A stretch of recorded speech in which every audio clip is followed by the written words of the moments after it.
Coba ingin semerata, coba terjuta itu. Mereka terlalu sama.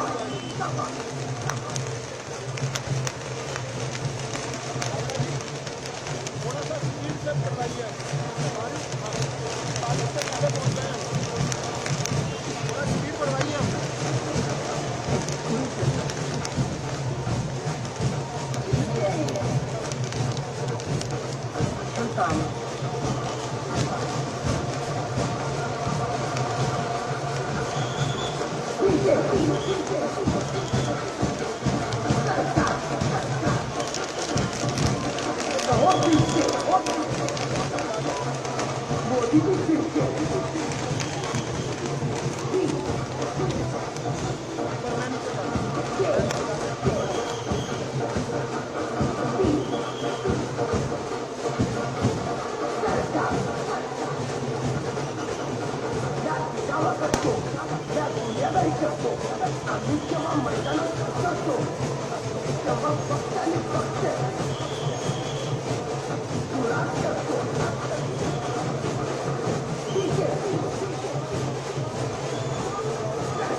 ಸ್ವಲ್ಪ ಮುಂದೆ ಹೋಗ್ಬೇಕು, ವಾಹನ ಟೋಲ್ ಮೇಲೆ ನಿಲ್ಲಿಸ್ಬೇಕು, ಡ್ರಮ್ ಸೆಕ್ಟರ್ ನಿಲ್ಲಿಸ್ಬೇಕು, drum sector Vijay drum sector ನಿಲ್ಲಿಸಕ್ಕೆ, ಡ್ರಮ್ ಸೆಕ್ಟರ್ ನಿಲ್ಲಿಸಕ್ಕೆ ಎಲ್ಲ ವಾಹನ ಕಡೆ ನಿಲ್ಲಿಸ್ಬೇಕು. ದಯವಿಟ್ಟು ಪ್ಲೀಸ್ ಒಂದು 2-5 ನಿಮಿಷದಲ್ಲಿ ಮಾತಾಡ್ತಾರೆ. ದಯವಿಟ್ಟು ಟೋಲ್ ಮೇಲೆ ನಿಲ್ಲಿಸ್ಬೇಕು. ಬಲೋ ಭಾರತ್ ಮಾತಾಕ್ಕೆ, ಬಲೋ ಭಾರತ್ ಮಾತಾಕ್ಕೆ, ಭಾರತೀಯ ಜನತಾ ಪಾರ್ಟಿಗೆ ಡ್ರೈವರ್ ನಿಲ್ಲಿಸಬಹುದು. ದಯವಿಟ್ಟು ಮೊನ್ನೆ ಮುಖ್ಯಮಂತ್ರಿಗಳು ಮುನ್ಸೇಶಿ ಮಾತಾಡಿದ್ದಾರೆ. ದಯವಿಟ್ಟು ಡೋರ್ ಸೆಟ್ ಎಲ್ಲ ಸೈಡಲ್ಲಿ ನಿಲ್ಲಿಸಬೇಕಾಗುತ್ತೆ. ಮೊನ್ನೆ ಮತದಾರ ಬಂಧುಗಳೇ, ಇವತ್ತು ನಮ್ಮ ಅಸ್ಸಾಮಿನ ಮುಖ್ಯಮಂತ್ರಿಗಳಿರ್ತಕ್ಕಂಥ ವರ್ಮಾ ಅವರು ಇವತ್ತು ಕೊಡಗಿರಿ ವಿಧಾನಸಭಾ ಕ್ಷೇತ್ರಕ್ಕೆ ನಿಮ್ಮೆಲ್ಲರ ಪರವಾಗಿ ಅವರು ಸ್ವಾಗತ ಮಾತಾಡ್ತಾರೆ ಬಂಧುಗಳೇ. ಅದೇ ರೀತಿ ನಮ್ಮ ಪಕ್ಷದ ಅಭ್ಯರ್ಥಿಗಳಾಗಿರ್ತಕ್ಕಂಥ ಅನಿಲ್ ಕುಮಾರ್ಗೆ ಸ್ವಾಗತ ಕೊಡ್ತಾ ಇದ್ದೀನಿ. ಅದೇ ರೀತಿ ಲೋಕೇಶ್ ಗೌಡರಿಗೂ ಮತ್ತು ಜಿಲ್ಲಾಧ್ಯಕ್ಷ ಡಿ.ಕೆ. ಮಂಜುನಾಥ್ರವರಿಗೂ ಮತ್ತು ಮಂಡಲ ಅಧ್ಯಕ್ಷ ಪವನ್ ಕೋಳವರೆಗೂ ಸ್ವಾಗತ ಕೊಡ್ತಾ, ಈಗ ನಿಮ್ಮನ್ನು ಉದ್ದೇಶಿಸಿ ನಮ್ಮ ಪಕ್ಷದ ಅಭ್ಯರ್ಥಿಗಳಾಗಿರ್ತಕ್ಕಂಥ ಅನಿಲ್ ಕುಮಾರ್ ಅವರು ನಿಮ್ಮನ್ನು ಮಾತಾಡ್ತಿದ್ದಾರೆ.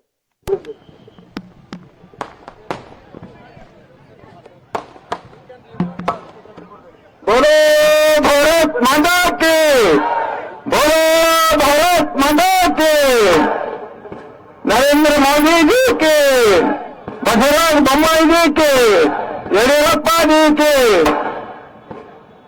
ಎಲ್ಲ ನನ್ನ ಕೋಟಗಿರಿಯ ಮತದಾರ ಬಂಧುಗಳೇ, ಇವತ್ತಿನ ದಿವಸ ನಾವು ನಮ್ಮ ಹುಲಿ ಅಸ್ಸಾಮಿನ ಹುಲಿಯನ್ನ ಇವತ್ತು ನಾವು ಇಲ್ಲಿ ಪ್ರಚಾರಕ್ಕೋಸ್ಕರ ಕರ್ಕೊಂಡು ಬಂದಿದ್ದೀವಿ. ಅವರಿಗೆ ನಾನು ತಮ್ಮೆಲ್ಲರ ಪರವಾಗಿ ಮತ್ತು ವೈಯಕ್ತಿಕವಾಗಿ ಡಾಕ್ಟರ್ ಹೇಮಂತ್ ಬಿಶ್ವಾಸ್ ಶರ್ಮಾ ಅವರಿಗೆ ಸುಸ್ವಾಗತವನ್ನ ಕೋರ್ತೇನೆ. ಜೋರಾಗಿ ಚಪ್ಪಾಳೆ ಮುಖಾಂತರ ತಾವೆಲ್ಲರೂ ಅವ್ರನ್ನ ಸ್ವಾಗತಿಸಬೇಕು. बोलो भारत माता की, ಡಾಕ್ಟರ್ ಶರ್ಮಾ की. ಇವತ್ತಿನ ದಿವಸ ಈ ಪ್ರಚಾರಕ್ಕೆ ಮತ್ತು ಮತಯಾಚನೆಯ ಕಾರ್ಯಕ್ರಮದಲ್ಲಿ ಎಲ್ಲ ನನ್ನ ಕೊರಟಗೆರೆಯ ಮತದಾರ ಬಂಧುಗಳು ತಾವೆಲ್ಲರೂ ಕೂಡ ಹೆಚ್ಚಿನ ಸಂಖ್ಯೆಯಲ್ಲಿ ಬಂದಿದ್ದೀರಿ. ಬೇರೆ ಬೇರೆ ಗ್ರಾಮಗಳಿಂದ ಬಂದಿದ್ದೀರಿ, ಊರುಗಳಿಂದ ಬಂದಿದ್ದೀರಿ. ತಮ್ಮೆಲ್ಲರಿಗೂ ಕೂಡ ನಾನು ವಂದನೆಗಳನ್ನ ಸಲ್ಲಿಸ್ತಾ, ಈ ದಿವಸ ತಮಗೆ ಗೊತ್ತಿರೋ ಹಾಗೆ ಕೊರಟಗೆರೆ ಕ್ಷೇತ್ರದಲ್ಲಿ ಮುಂದಿನ 10ನೇ ತಾರೀಕು ಚುನಾವಣೆ ನಡೀತಿದೆ. ಚುನಾವಣೆ ನಡೀತಕ್ಕಂಥ ಸಂದರ್ಭದಲ್ಲಿ ತಾವೆಲ್ಲರೂ ಯೋಚನೆ ಮಾಡಬೇಕಾಗಿರ್ತಕ್ಕಂಥದ್ದು ಏನು ಅಂತ ಹೇಳಿದ್ರೆ, ಯಾವ ಪಕ್ಷವನ್ನ ನೀವು ಆಯ್ಕೆ ಮಾಡ್ತೀರಾ ಅಂತ. ಸ್ವಾಮಿ, ಕಾಂಗ್ರೆಸ್ ಪಕ್ಷ ಆಯ್ಕೆ ಮಾಡ್ತೀರಾ, ಅದು ಸರ್ಕಾರ ರಚನೆ ಮಾಡಲ್ಲ, ಗೊತ್ತಿರಲಿ. ಅವರು ಯಾವತ್ತೂ ಹಗಲು ಕಾಣ್ತಾ ಇದ್ದಾರೆ, ಯಾವತ್ತೂ ಅವರು ಸರ್ಕಾರ ರಚನೆ ಮಾಡಕ್ ಸಾಧ್ಯವೇ ಇಲ್ಲ.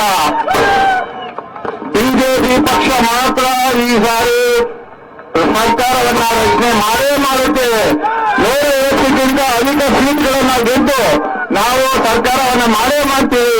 ಸದೃಢವಾಗಿರ್ತಕ್ಕಂಥ ಸುಭದ್ರವಾಗಿರ್ತಕ್ಕಂಥ ಸರ್ಕಾರವನ್ನ ರಚನೆ ಮಾಡ್ತೀವಿ. ಆದ್ರಿಂದ ತಾವೆಲ್ಲ ಮತದಾರ ಬಂಧುಗಳು ಇವತ್ತು ಬಿಜೆಪಿ ಪಕ್ಷವನ್ನ ಬೆಂಬಲಿಸಬೇಕು.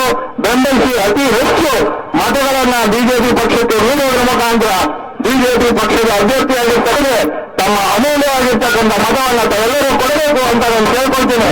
ಹಾಗೆ ತಮ್ಮೆಲ್ಲರಿಗೂ ಗೊತ್ತಿರುವ ಹಾಗೆ ಹಿಂದೆ ಇರ್ತಕ್ಕಂಥ ಶಾಸಕರು ಯಾವ ರೀತಿ ಅಭಿವೃದ್ಧಿ ಮಾಡಿದ್ದಾರೆ ಅಂತಕ್ಕಂಥ ತಾವೆಲ್ಲ ನೋಡಿದ್ದೀರಾ ಸ್ವಾಮಿ, ತಾವೆಲ್ಲ ನೋಡಿದ್ದೀರಾ. ಯಾವ್ದಾದ್ರೂ ಹಳ್ಳಿಗೆ ಹೋಗ್ಬೇಕಂದ್ರೆ ಒಂದು ರಸ್ತೆ ಸರಿ ಇಲ್ಲ, ಹಳ್ಳಿ ಒಳಗೆ ಹೋಗ್ಬೇಕು ಅಂತ ಹೇಳಿದ್ರೆ ವ್ಯಕ್ತಿ ಸರಿ ಇಲ್ಲ.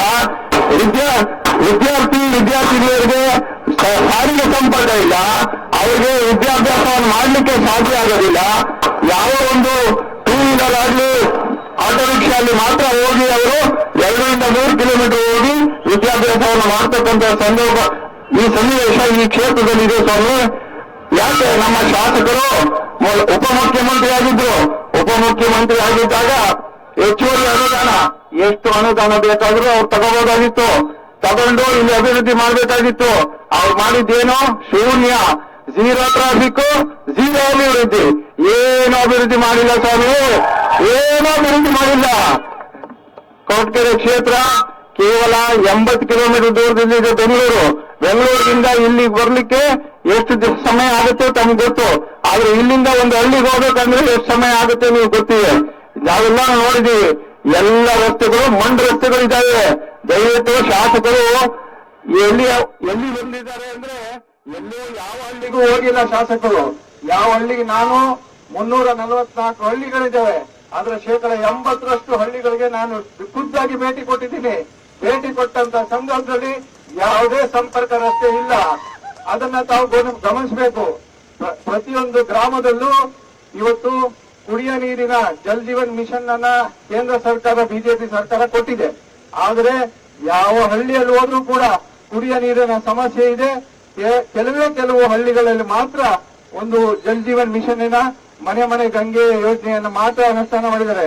ಯಾಕೆ ಸ್ವಾಮಿ, ಶಾಸಕರಿಗೆ ಕೇಂದ್ರ ಸರ್ಕಾರದಿಂದ ಬಂದಿರತಕ್ಕಂತ ಅನುದಾನವನ್ನು ಬಳಸಲಿಕ್ಕೆ ಸಾಧ್ಯ ಇಲ್ವಾ? ಅವ್ರಿಗೆ ಆಸಕ್ತಿ ಇಲ್ವಾ? ಈ ಕ್ಷೇತ್ರದ ಜನರು ಯಾವತ್ತೂ ಅಭಿವೃದ್ಧಿ ಆಗ್ಬಾರದಾ? ಅವ್ರ ಹಂಗೆ ಯಥಾಸ್ಥಿತಿಯಲ್ಲಿ ಇರ್ಬೇಕಾ? 20 ವರ್ಷದಲ್ಲಿ ಏನು ಇತ್ತು ಅಭಿವೃದ್ಧಿ, ಅದೇ ಇದುವರೆಗೂ ಇದೆ. 20 ವರ್ಷ ಇವರು ಶಾಸಕರಾಗಿದ್ದಾರೆ. ಯಾದಕ್ ಸ್ವಾಮಿ ಶಾಸಕರಾಗಿದ್ದಾರೆ 20 ವರ್ಷ. ಅವ್ರ ಕೊಡುಗೆ ಏನು ಇಲ್ಲಿ ಏನಿದೆ ಅವ್ರ ಕೊಡುಗೆ ಏನಾದ್ರೂ ಇದೆಯಾ? ನೀವು ಹೇಳಿ, ಇದೆಯಾ? ಶೂನ್ಯ ಅಭಿವೃದ್ಧಿ ಇದೆ. ದಯವಿಟ್ಟು ಆದ್ರಿಂದ ತಾವೆಲ್ಲರೂ ಇವತ್ತು ಮನಸ್ಸು ಮಾಡಬೇಕು, ದೃಢ ಸಂಕಲ್ಪ ಮಾಡಬೇಕು. ಏನಂತ ಅಂದ್ರೆ ಇವತ್ತು ಕಾಂಗ್ರೆಸ್ ಮುಕ್ತ ಕೊರಟಗೆರೆಯನ್ನ ಮಾಡಬೇಕು. ಕಾಂಗ್ರೆಸ್ ಮುಕ್ತ ಕೊರಟಗೆರೆ, ಬಿಜೆಪಿಯನ್ನು ಪತಾಕೆಯನ್ನು ಹಾರಿಸಿ ಕಾಂಗ್ರೆಸ್ ಮುಕ್ತ ಕೊರಟಗೆರೆಯನ್ನ ಇವತ್ತು ಮಾಡಬೇಕು. ಆ ಒಂದು ದೃಢ ಸಂಕಲ್ಪವನ್ನ ತಾವೆಲ್ಲರೂ ಇವತ್ತು ಮಾಡಬೇಕು. ಸ್ವಾಮಿ ಇನ್ನ ಹೇಳ್ತಾ ಹೋದ್ರೆ ಇನ್ನ ಹೆಚ್ಚಿಗೆ ಹೇಳ್ತಾ ಹೋಗ್ಬೋದು. ಅವ್ರು ಎಷ್ಟು 2600 ಕೋಟಿ ಅಂತ ಹೇಳಿ ಅವರು ಪುಸ್ತಕ ಬರೆದವ್ರೆ. ಆ ಪುಸ್ತಕದ ಬೆಲೆ ಎಷ್ಟು? ಆ ಪುಸ್ತಕದ ಬೆಲೆಯಲ್ಲಿ ಇದ್ದಷ್ಟು ಅಭಿವೃದ್ಧಿ ಆಗಿದ್ದಿದ್ರೆ ನಮ್ಮ ಕೊರಟಗೆರೆ ಬೆಂಗಳೂರು ಆಗ್ಬಿಡ್ತಾ ಇತ್ತು ಸ್ವಾಮಿ. ಕೊರಟಗೆರೆ ಬೆಂಗಳೂರು ಆಗ್ತಾ ಇತ್ತು. ಅವ್ರು ಮಾಡಿರ್ತಕ್ಕಂಥದ್ದು ಏನು ಅಂತ ಹೇಳಿದ್ರೆ ಈ ಕೊರಟಗೆರೆ ಕ್ಷೇತ್ರದ ಜನರಿಗೆ ದ್ರೋಹ ಬರೆದಿದ್ದಾರೆ. ಅವ್ರೇನು ಒಳ್ಳೇದಂತೂ ಮಾಡಿಲ್ಲ, ಸುಮ್ಮನೆ ಶಾಸಕರಾಗಿದ್ದಾರೆ. ಯಾತಕ್ಕೆ ಶಾಸಕರಾಗಿದ್ದಾರೆ ಅಂದ್ರೆ ಅವ್ರ ಸಾಮ್ರಾಜ್ಯನ ಉಳಿಸ್ಕೋಬೇಕಷ್ಟೇ. ಸಾಮ್ರಾಜ್ಯ ಉಳಿಸ್ಕೊಳ್ಳೋಕೆ ಮಾತ್ರ ಅವ್ರು ಶಾಸಕರಾಗಿದ್ದಾರೆ, ಬೇರೆ ಏನೂ ಇಲ್ಲ. ಅಭಿವೃದ್ಧಿ ಅಂತೂ ಶೂನ್ಯ. ಜನರ ಕುಂದು ಕರ್ತವ್ಯಗಳಿಗೆ ಸ್ಪಂದಿಸೋದಿಲ್ಲ. ಅವ್ರನ್ನ ಹುಡ್ಕೊಂಡು ಹೋದ್ರೆ ಬೆಂಗಳೂರಿಗೆ ಅವ್ರ ಮನೆ ಮುಂದೆ ಹೋಗಿ ನಿಂತ್ಕೋಬೇಕು. ಅವ್ರ ಮನೆ ಹಿಂದ್ಗಡೆ ಬಾಳಿನಿಂದ ಹೊರಗಡೆ ಹೋಗಿರ್ತಾರೆ. ಸ್ವಾಮಿ ಇಂಥ ಶಾಸಕರು ನಿಮ್ಗೆ ಬೇಕಾ ಸ್ವಾಮಿ? ಇಂಥ ಶಾಸಕರು ಯಾಕೆ ಬೇಕು? ಇಂಥ ಶಾಸಕರು ದಯವಿಟ್ಟು ಇವತ್ತು ತಾವೆಲ್ಲರೂ ಇವತ್ತು ದೃಢ ಸಂಕಲ್ಪ ಮಾಡಿ ಮುಂದೆ ಬರ್ತಕ್ಕಂಥ ಚುನಾವಣೆ 10ನೇ ತಾರೀಕು ಅವರನ್ನ ಮುಕ್ತ ಮಾಡಿಬಿಡಿ. ಇಲ್ಲಿಂದ ಒಂದು ವಿದಾಯ ಮಾಡಿ ಕಳಿಸ್ಕೊಡಿ ಅವ್ರಿಗೆ ಹೊರಗಡೆ ಹೋಗಿ. ಈ ಸಾರಿ ಖಂಡಿತವಾಗೂ ನಮ್ಗೆ ಗೊತ್ತಿದೆ ಬಿಜೆಪಿ ಇದೆ ಇಲ್ಲಿ ಬರೋದು, ಬಿಜೆಪಿನೇ ಇಲ್ಲಿ ಗೆಲ್ಲೋದು. ಯಾರಿಗೂ ಅನುಮಾನ ಬೇಕಾಗಿಲ್ಲ. ತಾವೆಲ್ಲರೂ ಕೂಡ ಈ ಒಂದು ಸಂದರ್ಭದಲ್ಲಿ ಇಷ್ಟೊಂದು ಹೆಚ್ಚಿನ ಬೆಂಬಲವನ್ನು ಕೊಟ್ಟಿದ್ದೀರಾ, ಇಷ್ಟೊಂದು ಹೆಚ್ಚು ಪ್ರೀತಿಯನ್ನು ಕೊಟ್ಟಿದ್ದೀರಾ. ನನಗೆ ಈಗ ಒಂದು ನಿಮ್ಮ ಮತವನ್ನು ಕೊಟ್ಟು ನಿಮ್ಮ ಸೇವಕನಾಗಿ ಕೆಲಸ ಮಾಡಲಿಕ್ಕೆ 24/7 ನಿಮಗೆ ಇಲ್ಲೇ ಸಿಗ್ತೀನಿ. ಕೊರಟಗೆರೆಯಲ್ಲೇ ನನ್ನ ಮನೆ ಇದೆ, ಕೊರಟಗೆರೆಯಲ್ಲೇ ನನ್ನ ಕಚೇರಿ ಇದೆ. ನಾನು ಇಲ್ಲೇ ವಾಸ ಇರ್ತೀನಿ, ಇಲ್ಲೇ ನಿಮ್ಗೆ ಕೈ ಸಿಗ್ತೀನಿ. ದಯವಿಟ್ಟು ಬೇರೆ ಎಲ್ಲಿ ಹುಡ್ಕೊಂಡು ಹೋಗ್ಬೇಕಾಗಿಲ್ಲ. ನೀವು ಎಲ್ಲೂ ಹುಡ್ಕೊಂಡು ಹೋಗ್ಬೇಕಾಗಿಲ್ಲ, ಇಲ್ಲೇ ಸಿಗ್ತೀನಿ. ಕೊರಟಗೆರೆ ತಾಲೂಕು ಕಚೇರಿ ಎದುರುಗಡೆನೆ ನಂದು ಕಚೇರಿ ಇದೆ, ವಾಸ ಸ್ಥಳ ಇದೆ. ತಾವು ಏನೇ ಕುಂದು ಕೊರತೆಗಳು ಇದ್ರು, ತಮ್ಮ ಏನೇ ಅಭಿವೃದ್ಧಿಗೆ ಬೇಕಾಗಿರ್ತಕ್ಕಂಥ ಕೆಲಸ ಕಾರ್ಯಗಳು ಇರ್ಬೇಕಂದ್ರೆ ತಾವು ಇಲ್ಲೇ ಬಂದು ನಿಮ್ಮ ಸಮಸ್ಯೆಗಳಿಗೆ ಪರಿಹಾರವನ್ನ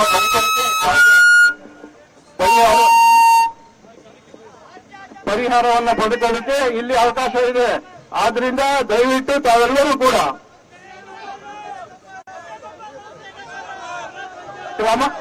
ಹೇಳ್ತೀನಿ ದಯವಿಟ್ಟು ತಾವೆಲ್ಲರೂ ಕೂಡ ಈಗ ನಿಮ್ಮ ಮತವನ್ನ ಚಲಾಯಿಸಬೇಕಾದ್ರೆ ಕ್ರಮ ಸಂಖ್ಯೆ 1 ನಂಬರ್ 1 BS ಅನಿಲ್ ಕುಮಾರ್ ಕಮಲದ ಗುರುತಿಗೆ ನಿಮ್ಮ ಮತವನ್ನ ಚಲಾಯಿಸಿ ಅತಿ ಹೆಚ್ಚು ಮತಗಳ ಅಂತರದಲ್ಲಿ ಅವ್ರನ್ನ ಮನೆಗೆ ಕಳಿಸಿ ಸ್ವಾಮಿ. ಅಷ್ಟೇ ನಾವು ಹೇಳಿಕ್ಕಿದ್ದೆ ಬರೋದು. ಕಾಂಗ್ರೆಸ್ ಮುಕ್ತ ಕೊರಟಗೆರೆ, ಕಾಂಗ್ರೆಸ್ ಮುಕ್ತ.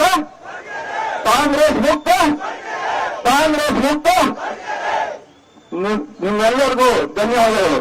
ಈಗ ನಮ್ಮ ಮುಖ್ಯಮಂತ್ರಿಗಳಾದಂತ ಅಕ್ಕ ಮುಖ್ಯಮಂತ್ರಿಗಳಾದ ಹೇಮಂತ್ ಬಿಶ್ವಾ ಶರ್ಮಾ ಅವರು ಮಾತಾಡ್ತಾರೆ.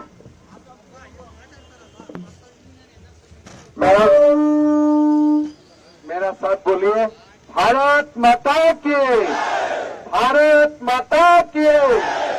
नरेंद्र मोदी, बहुत बहुत धन्यवाद।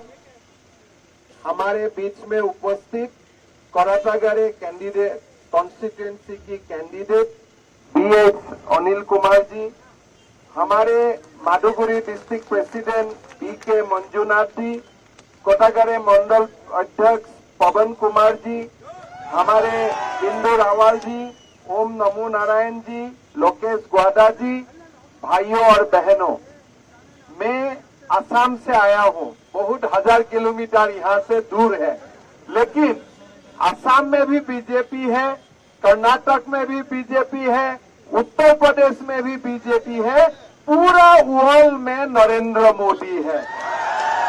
अभी भारत में नहीं, पूरा अभी विश्व में नरेंद्र मोदी। मैं आप लोगों को यही बताने आया हूँ कि हमारे जो अनिल कुमार जी, उनका मशीन में कितना नंबर में है? 1 नंबर में है। तो 1 नंबर में है तो जीत भी किया ना, 1 नंबर वाला जीत भी किया है। तो हमारे कोराटागढ़ कॉन्स्टिट्यूएंसी से अनिल कुमार जी को जिताना है, 100% जिताना है। कर्नाटक ಇಲ್ಲ ಸಹೋದರಿಯರಿಗೆ ಕೊರಟಗೆರೆ ಕ್ಷೇತ್ರದ ಮತದಾರರಿಗೆ नन्ना नमस्कार कालू। मैं यहाँ में 2 महीना पहले भी आया था कर्नाटक में। जब मैं चुनाव के लिए कर्नाटक में आया तो थोड़ा थोड़ा नया बात सीखने के लिए मिला। पहला बार मैं 2 महीना पहले जब यहाँ आया तो मुझको पहला बार खबर हुआ कि कर्नाटक में जो रिजर्वेशन है वो रिलीजियन का बेसिस में है। हमारे भारत में कोई जगह में रिलीजियन का रिजर्वेशन नहीं था। तब लोगों का डिमांड था कि धर्म का आधार में क्या रिजर्वेशन हो सकता है। हमारे अंबेडकर जी ने जो कॉन्स्टिट्यूशन बना के किया था उसमें धर्म का आधार में कहीं भी रिजर्वेशन का बात नहीं था। लेकिन कांग्रेस सरकार ने क्या किया था, 4% रिजर्वेशन मुसलमान समाज को दिया था धर्म का आधार पे। आज हमारा बीजेपी ने क्या किया, ये 4% रिजर्वेशन नदी में फैला दिया और 2% लिंगायत और 2% भोकालिगा को रिजर्वेशन दिया। अभी कांग्रेस क्या बोल रहे हैं कि हम दोबारा आएगा तो मुसलमान का रिजर्वेशन हम दोबारा कर देगा। मतलब आप लिंगायत से रिजर्वेशन काट लेगा, आप भोकालिगा से रिजर्वेशन काट लेगा। ऐसा कर्नाटक का लोग कभी अलाउ नहीं करेगा, कांग्रेस को ये इजाजत नहीं देगा। मैं आज बोम्मई जी को धन्यवाद देना चाहता हूँ, मैं येदियुरप्पा जी को धन्यवाद देना चाहता हूँ। पहला बार सामाजिक न्याय के लिए आज बीजेपी सरकार बोम्मई जी और येदियुरप्पा जी का नेतृत्व में कितना बड़ा काम किया। पहला बार हमारा शेड्यूल कास्ट का रिजर्वेशन था 15%, आज जो रिजर्वेशन बढ़ के हो गया 17%। हमारा शेड्यूल ट्राइब का रिजर्वेशन था 3%, अभी रिजर्वेशन हो गया है 7%। कांग्रेस सरकार 75 साल शासन में रहा, कभी भी एसटी, एससी, लिंगायत, भोकालिगा को कभी भी न्याय देने के लिए काम नहीं किया। आज आप लोग खुद जानते हैं हमारे कर्नाटक का कितना बड़ा इतिहास है। बसवेश्वर जी कर्नाटक का महान भूमि में जन्म लिया था। केम्पेगौड़ा जी कर्नाटक का महान भूमि से जन्म लिया था। आज रानी सिन्नाम्मा जैसा महानायिका हमारा कर्नाटक से जन्म लिया। लेकिन आज असम से जब मैं आया हूँ, मैं ये व्यक्ति, ये महापुरुष का नाम टेक्स्ट बुक में नहीं देखता हूँ। टेक्स्ट बुक में किसका नाम होता है, बाबर का नाम होता है, औरंगजेब का नाम होता है, टीपू सुल्तान का नाम होता है। लेकिन ये कांग्रेस ने कभी भी बसवेश्वर जी का महान वाणी या केम्पेगौड़ा जी का जीवन ये सब देश में बताने के लिए कोशिश नहीं किया। आज हमारा प्रधानमंत्री जी विदेश में भी जाते हैं तब भी बसवेश्वर जी का नमन करता है। कर्नाटक में आते हैं तब भी नमन करता है, असम में जाता है तब भी बसवेश्वर जी को नमन करता है। कांग्रेस वाला ये नहीं करता है। आज कांग्रेस वाला क्या करता है, हमारा भारत में ये लोगों ने तुष्टीकरण का राजनीति शुरू किया। आप देखिए आज हमारा प्रधानमंत्री जी, गृह मंत्री जी ने पीएफआई को बैन किया। पीएफआई ने क्या किया था, सारा भारत में आतंक का माहौल बनाया था, सारा भारत में बम फुटाया, सारा भारत में टेररिज्म का एक्टिविटीज किया। लेकिन कभी भी कांग्रेस सरकार ने पीएफआई को बैन नहीं किया। ये तो हमको जान के आश्चर्य होता है कि जब सिद्धारामैया जी कर्नाटक का मुख्यमंत्री रहा तब 1700 पीएफआई को उन्होंने जेल से रिलीज कर दिया था। लेकिन आज अमित शाह जी ने क्या किया, पूरा देश से हजारों पीएफआई को दोबारा जेल का अंदर बंद करके रख दिया है। ये है बीजेपी। ये बीजेपी हम तुष्टीकरण का राजनीति हम नहीं मानता हूँ। हम भारत को हर लोगों के लिए, गरीब के लिए अधिकार देने के लिए काम करता हूँ। आज नरेंद्र मोदी जी ने कोविड के समय में हर घर में वैक्सीन पहुंचाया। कोविड का समय से ही हर घर में रेफ्रिजरेशन का चावल पहुंचाया। आज हमारा कृषक लोगों के लिए मोदी जी ने 10,000 रुपया कृषक सम्मान निधि का शुरुआत किया। आज कांग्रेस सरकार यहाँ में राहुल गांधी क्या बोल रहे हैं कि मैं गारंटी ले रहा हूँ। अरे बाबा, तुम्हारा एमपी सीट का गारंटी नहीं है, तुम किसका गारंटी ले रहा है? तुम्हारा खुद का गारंटी नहीं है। कभी तुम्हारा दाढ़ी बड़ा हो जाता है, कभी दाढ़ी छूटा हो जाता है, कभी तो एमपी बनता है, कभी घर से बाहर, कभी घर से अंदर। तुम जब खुद का गारंटी नहीं ले सकता है तब दूसरा का गारंटी तो कैसे ले सकता है? ये मैं कांग्रेस वाला को पूछना चाहता हूँ। भाई कांग्रेस भाइयों, तुम लोग तुम्हारा गारंटी से कहाँ काम हुआ है? हिमाचल प्रदेश में बोला था कि महिलाओं को मैं 1500 रुपया दूंगा महीना, क्या दिया है? तुमने बोला था कि मैं इलेक्ट्रिसिटी फ्री करूंगा, कौन सा प्रदेश में तुमने इलेक्ट्रिसिटी फ्री किया है? राहुल बाबा, दूसरा का गारंटी बाद में लेना, पहले तुम खुद का गारंटी ले लो, ये सबसे बड़ा बात होगा। भाई और बहनों, आज हमारा नरेंद्र मोदी जी ने कितना काम किया है। आज मेरा जो नौजवान है थोड़ी ही दिन में कनाडा भाषा में एमबीबीएस पढ़ सकेगा। आज कनाडा भाषा में इंजीनियरिंग एग्जाम आप दे सकता है। अभी जो पुलिस का नौकरी होता है पूरा देश भर में, वहाँ में भी मोदी जी ने कनाडा लैंग्वेज को इंट्रोड्यूस किया।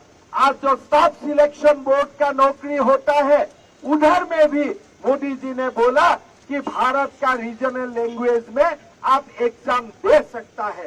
कांग्रेस सरकार ने कभी कनाडा भाषा का भी सम्मान नहीं किया, असमीज भाषा का भी सम्मान नहीं किया और किसी का भी सम्मान नहीं किया।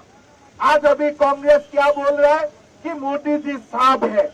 हाँ, मोदी जी सांप है, लेकिन वो सांप खाली कांग्रेस को काटते हैं, दूसरा लोगों को नहीं काटते हैं। इसलिए कांग्रेस कम से कम 85% करप्शन करता है। राजीव गांधी क्या बोला था कि मैं 100 रुपया भेजता हूँ, गांव में 10 रुपया पहुँचता है। मतलब 90 रुपया कहाँ जाते थे? 90 रुपया कांग्रेस लोगों का पेट में जाता थे, कांग्रेस लोगों का फैमिली में जाते हैं। इसीलिए आप देखिए, ये डीके शिव कुमार का प्रॉपर्टी कितना है? 1500 रुपया। ये परमेश्वर जी का कितना पैसा है? कोई हिसाब भी नहीं है कितना पैसा है।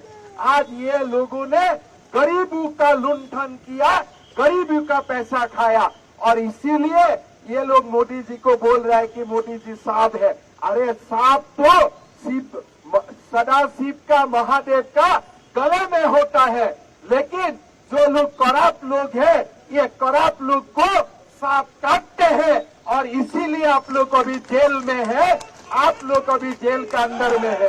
तो इसीलिए आज कांग्रेस का लोग मोदी जी का ऊपर नाराज है। क्यों नाराज है?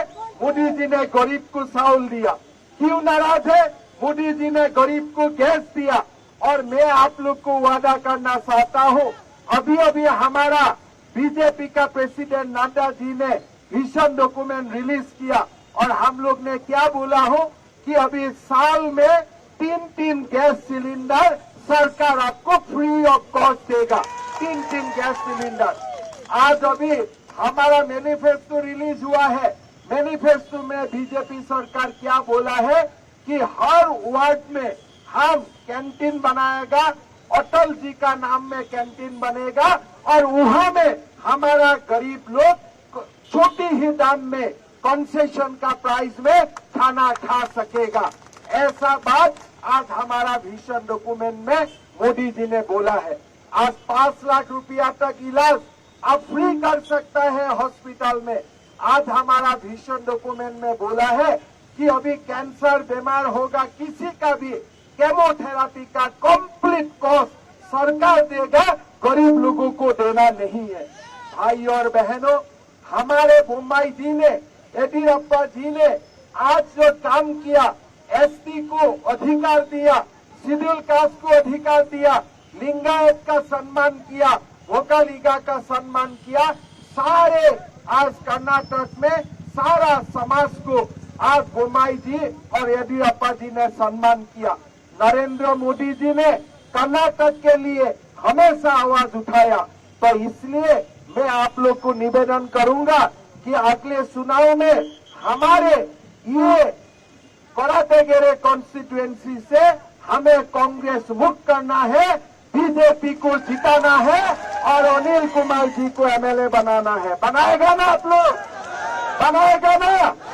1 नंबर सीट में वोट डालेगा ना? कमल का सीट में वोट डालेगा ना? बहुत बहुत धन्यवाद। मेरा साथ दोबारा बोलिए, भारत माता की, भारत माता की।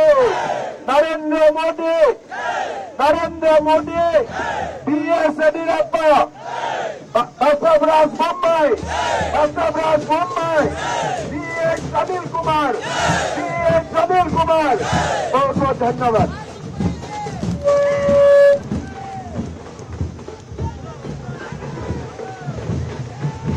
ಎಲ್ಲ ಮತದಾರ ಬಂಧುಗಳಿಗೆ ಧನ್ಯವಾದಗಳು. ತಮಗೆ ಬಹಳ ಶುಭಾಶಯಗಳು.